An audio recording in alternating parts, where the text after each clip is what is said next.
On a cold Shabbat Eve in March 2011, two Palestinian terrorists penetrated a house in the Israeli town of Itamar.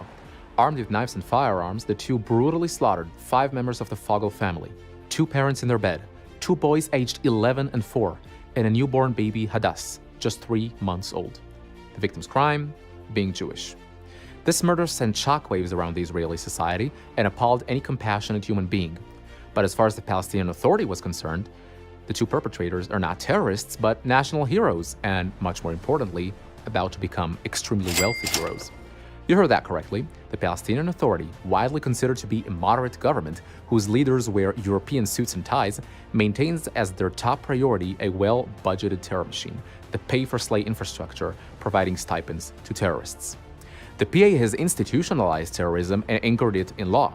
Any terrorist is entitled to a generous paycheck of up to $3,700 a month from the moment they enter jail and for the rest of their lives. That means that thanks to the PA, terrorists out-earn teachers, engineers, even judges by a large margin. In fact, the two terrorists who slaughtered the Fogel family will receive around $2 million over the course of their lives. It effectively offers a bounty on Israelis' heads. Released terrorists are routinely absorbed into the PA's infrastructure as state employees to launder and normalize the terror funding. You simply can't make this up. This is the most blatant official anti-Semitic policy since World War II.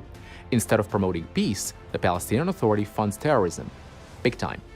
This also makes the PA one of the world's largest terror financiers. It allocates 7% of its budget, or around $380 million a year, for stipends to terrorists, 80 times more per capita than its entire national health budget.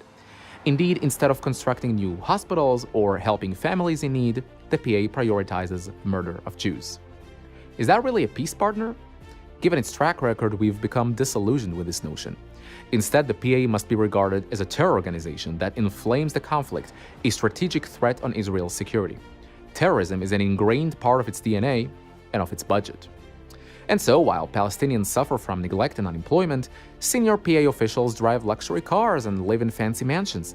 The PA does not invest in its own people where they most need investment, and instead blackmails and guilts the international community into funding them.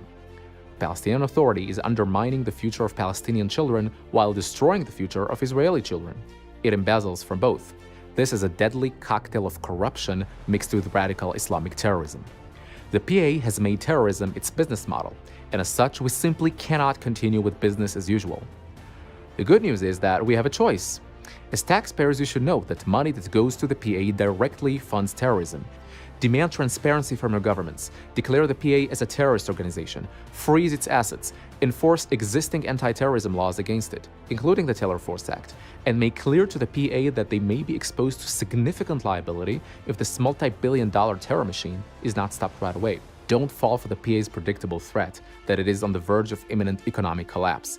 If you spend hundreds of millions on bankrolling terrorists and corruption on one hand, you cannot hold out your other hand and expect to be bailed out when you go broke.